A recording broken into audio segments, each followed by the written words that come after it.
dari semua peserta kursus itu ternak semua. Ternak semua? Iya. Nah, akhirnya setelah jumlah jangriknya itu dari peserta banyak, bingung mau jual. Heeh. Lah, itu akhirnya ya mungkin saya waktu itu juga belum sukses ya. Iya. Jangriknya itu banyak yang lepas, akhirnya satu rumah jangkrik. Diserang jangkrik ya Pak ya? Ya coba pasar yang dijanjikan oleh instruktur waktu itu untuk kosmetik, kebutuhannya waktu itu juga cukup tinggi, itu nggak terrealisasi. Akhirnya terus ya setelah itu nggak bisa berkembang lagi karena memang kalau hanya hobiis tadi itu saya lihat harganya memang naik turun. Jadi antara per on itu per kilo sekitar 70 sampai 100 ribu Iya. per kilo Iya. sama sekali. Iya. Tergantung cuaca, kalau cuacanya lagi bagus biasanya harganya naik juga. Mungkin itu gambaran. Iya. Terima kasih Pak, terima kasih. Jadi gini ya Pak, Bu, mengembangkan dan mendalami ini juga akhirnya kita tuh dulu gini. Tadi kan mengacu kepada standarisasi yang belum selesai. Kita itu ketok-ketok pintu Pak. Ketok-ketok pintu ke tempat-tempat lain. Satu adalah pola pelatihan ini yang kita buka secara umum dan gratis ini, kita ingin lihat belajar dari orang-orang yang senior lagi. Datang, hadir juga di tempat-tempat pelatihan seperti itu.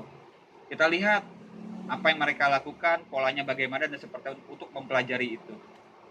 Nah, kita pilih Pak. Satu, kita lihat secara periode berjalan, mereka itu tidak lama. Ini mungkin agak bergeser dari pertanyaan Bapak ya. Jadi gini, konsep pelatihannya adalah berbayar. Ini saya bedah mengenai bisnisnya gitu ya Pak ya. Berbayar. Kedua adalah harus beli lelenya atau harus beli jangkriknya. Tiga, ketika ditanya sama orang pesertanya gitu, kalau lelenya udah bagus, dijualnya kemana ya? Nah, instrukturnya atau pihak tertentu ya itu bilang, Pak tawarin aja ke restorannya atau mungkin yang pinggir jalan pecel lele dan apapun. Akhirnya apa? Pecah. Tidak utuh dan tidak rapi, tidak tersentralisasi produk itu sendiri. Karena tidak punya kekuatan pasar. Nah, tadi mengacu yang Pak Ngadi yang awal juga kita bicarakan, kita itu hulu dan hilir, kita kerjakan sendiri. Makanya ketika ditanya, berapa kebutuhan kroto di Bogor? Saya jawab, 25 kilo. Kenapa? Karena itu realisasi pasar kita.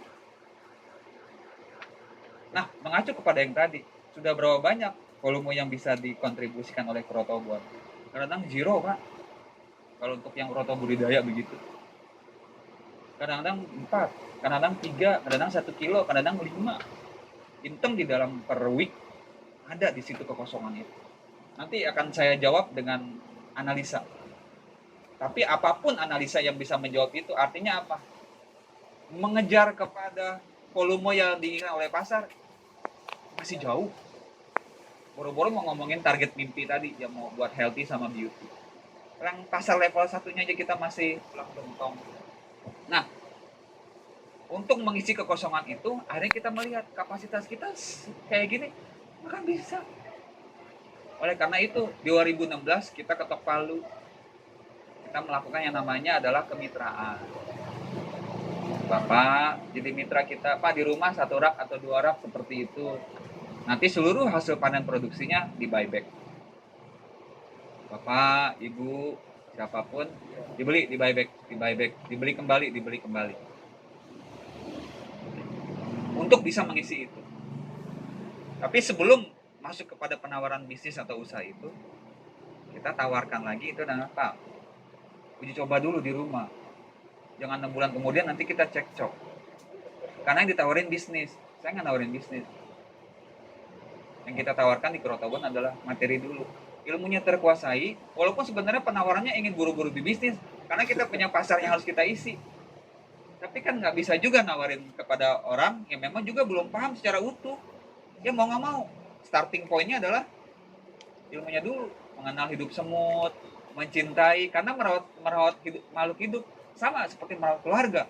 Semut itu bisa cubit, bisa kita yang mencubit, bisa dia yang mencubit. Artinya kalau kita nggak stabil dalam pemberian makan, suhu yang memang tidak sesuai dengan hidupnya dia, nyubit, Nyubitnya bukan berarti gigit mulu, kabur. Garuk-garuk kepala kita, aset kita hilang. Secara uang. Tapi secara ilmu ya kita nggak ada tahu. Nah, ya silakan Bu. Pengalaman aja atau biasa nggak mengikuti ya. Betul. Apalagi kalau kita ya coba-coba itu mungkin berapa tahun baru berhasil ya Mas. Yang kira-kira sabar ya monggo, yang kira-kira nggak sabar mungkin jangan ya. Nah, kita bikin target Bu. Mau duduk, Pak? Kepada plasma, kita bilangnya plasma gitu ya, yang uji coba